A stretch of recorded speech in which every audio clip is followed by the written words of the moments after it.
वैदिक साधना अध्यात्म केंद्र में मैं प्रदीप मेहता आप सभी का हार्दिक स्वागत करता हूं।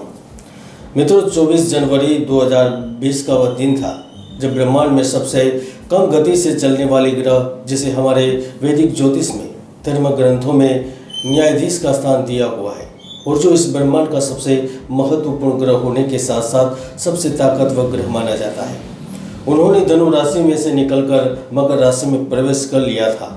और वही वह दिन था जब आपके ऊपर शनि की 7.5 शुरू हो गई थी और उसी दिन से शनि आपके जीवन को पूर्ण रूप से प्रभावित करने लगे थे। आर्थिक स्थिति, कर्ज को लेकर चिंता, दाम्पत्य जीवन में कलह, यहाँ तक आप लगातार बिजनेस में आर्थिक उन्नति के लिए संघर्ष कर रहे थे। मित्रों, आखिर कुंभ राशि वालों की 7.5 कब खत्म होगी? क्या वाकई में शनि की 7.5 कुंभ राशि के लिए अच्छी है? कुंभ राशि के लिए अभी कौन सा चरण चल रहा है? 7.5 में कुंभ राशि के किन लोगों पर शनि का प्रभाव रहता है और 7.5 के आने वाले 7 महीने कैसे रहेंगे और 7.5 खत्म होने पर कुंभ राशि के लोगों का भाग्योदय होगा? मित्रों, आज हम इसी वीडियो में इसी बात पर चर्चा करेंगे और जानकारी देंगे। तो चलिए विस्तार से समझते हैं और जानते हैं। अब आपको बड़े ध्यान से सुनना है। मित्रों, वैसे तो शनि 7.5 के पूरे 7.5 साल रहते हैं। इन सालों के दौरान आपको शनि के 3 चरणों में गुजरना पड़ता है। अब आपके जीवन में शनि की 7.5 की शुरुआत 24 जनवरी 2020 से हुई थी, जहां पर आपका पहला चरण शुरू हुआ था। फिर 24 अप्रैल 2022 को शनि ग्रह ने कुंभ राशि में प्रवेश किया था। वहीं से 7.5 का दूसरा चरण शुरू हो गया था। अब 7 महीने के बाद 29 मार्च 2025 को जब शनि ग्रह मकर राशि के निकलकर मीन राशि में प्रवेश करेंगे तो आपका 7.5 का तीसरा और अंतिम चरण शुरू हो जाएगा। और फिर जैसे ही 2027 की 3 तारीख आएगी, जून का महीना आएगा, तो आपको शनि की 7.5 से मुक्ति मिल जाएगी। मित्रों, सवाल यह है कि क्या शनि की 7.5 कुंभ राशि वालों के लिए अच्छी है? जी हाँ, कुंभ राशि के जो जातक अनुशासन योजनाओं के तहत चलते हैं, इनके लिए सबसे अच्छी है। जो अपनी महत्वाकांक्षाओं को पूर्ण करने में धर्म का सहारा लेते हैं, उनके लिए अच्छी है।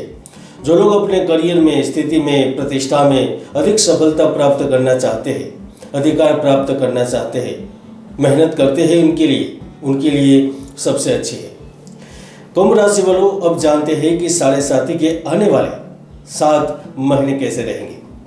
मित्रों, शनि ग्रह कुंडली में किसी भी व्यक्तियों को सफलता और असफलता देने में सक्षम है, लेकिन ज्योतिष शास्त्र में कहा गया है कि जब शनि अपनी चरम अवस्था में होते हैं तो वह आर्थिक और घरेलू मोर्चों पर कठिनाइयों के संकेत देते हैं। क्योंकि जब 7.5 शुरू हुई थी तब शनिदेव उदय हुए थे और वह शिखर तक पहुंच गए हैं, यानी कि उनका अब चरम समय चल रहा है, यानी कि दूसरा चरण चल रहा है।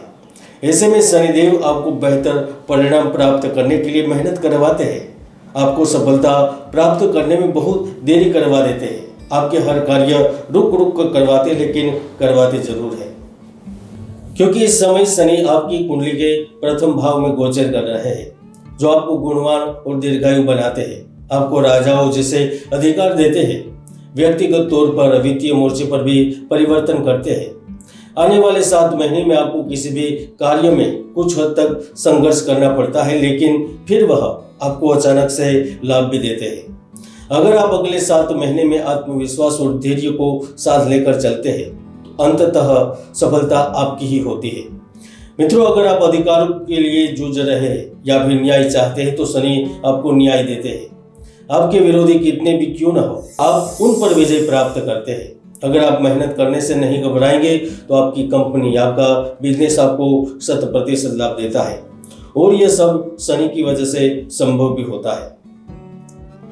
मित्रों, शनिदेव आपके लग्न में उपस्थित है और वह 12वें भाव के भी लॉर्ड हो रहे हैं। ऐसे में वह आपके व्यक्तिगत जीवन पर काफी प्रभाव डालते हैं। किसी के साथ लंबे रिश्ते में होने के बावजूद आप मानसिक तौर पर परेशान होते हैं। साथी से बिना बात किए ही या फिर अच्छी भावना होने के बावजूद भी आपके रिश्ते अचानक से तनाव भरे बन जाते हैं। हालांकि अब यह ज्यादा दिनों तक नहीं चलेगा, क्योंकि शनि का अंतिम चरण आपको प्रिय के नजदीक ले जाएगा। अगर आप अपने लिए किसी साथी की तलाश में होते हैं तो अच्छा साथी प्रदान करते हैं। और इस अवधि में मिला हुआ साथी की गई दोस्ती या फिर आपका जो प्रेम प्रकरण होता है वो ऊंचाइयों को छूता है, क्योंकि शनि ने हमेशा से माना है कि किसी के साथ अन्याय नहीं होने दिया जाए। और शनि इस अवधि में आपका प्रेम और पारिवारिक रिश्ता बेहतर बनाते हैं, चार चांद लगा देते हैं।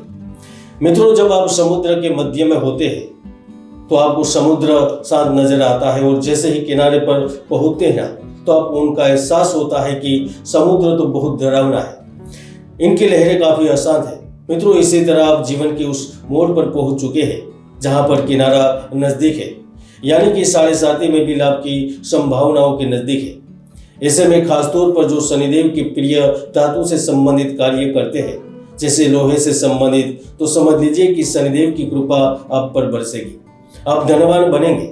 अगर आप जमीन के अंदर निकलने वाले रासायनिक द्रव्य, तेल, पेट्रोल, खनिज द्रव्य या फिर अन्य किसी भी प्रकार की धातु से संबंध रखते हैं तो मान लीजिए कि यह 7 महीने आपके लिए कमाल के रहेंगे।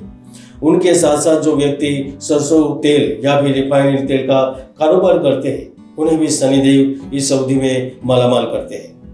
अब सवाल बनता है कि शनि की 7.5 में शनिदेव किस पर ज्यादा प्रसन्न होते हैं। तो प्रसन्नता की जब बात आती है ना, तो जो 7.5 के दौरान गरीबों, दीन दुखियों की सबसे ज्यादा मदद करते हैं, जो सामाजिक सेवा करते हैं, जो राजनीति भी समाज के हित के लिए करते हैं, जिनके लिए राष्ट्र प्रथम की भावना होती है, जिनके लिए लोगों का कल्याण ही अंतिम लक्ष्य होता है, इसे अच्छा खासा लाभ मिलता है, पद मिलता है। इस समय जो लोग ट्रस्ट या फिर चैरिटी संस्थान चलाते हैं या उनसे संबंध रखते हैं, वह भी कुछ अच्छा कर पाते हैं। अब सवाल यह है कि शनिदेव कोपायमान किस पर होते हैं। तो देख लीजिए, जो लोग माता पिता, बड़े बुजुर्गों, महिलाओं का सम्मान नहीं कर पाते या फिर देवी देवताओं का अपमान करते हैं, जो हमेशा दूसरों का हित सोचते हैं या फिर दूसरों को धोखा देने में माहिर होते हैं, जो लोग मजबूर और असहाय लोगों की हमेशा मजाक उड़ाते रहते हैं, बेजुबान जानवरों को तंग करते हैं, असत्य बोलते हैं, उन पर हमेशा शनिदेव क्रोध कोपायमान रहते हैं। और खास तौर पर 7.5 के दौरान उन्हें शनिदेव का प्रकोप भी झेलना पड़ता है। इसलिए मैं हमेशा से कहता हूँ कि कुंडली में शनि की स्थिति को देखिए। अगर शनि कोई दुर्योग बना रहा है तो वह आपके जीवन की भरपूर मेहनत को व्यर्थ कर देगा। इसलिए कुंडली विश्लेषण करवा के कुंडली में बने हुए दुर्योगों का निवारण करके जीवन में आगे बढ़ने का प्रयास करें। फिर मिलेंगे नए वीडियो में। जय गुरुदत्त, जय गिरनारी।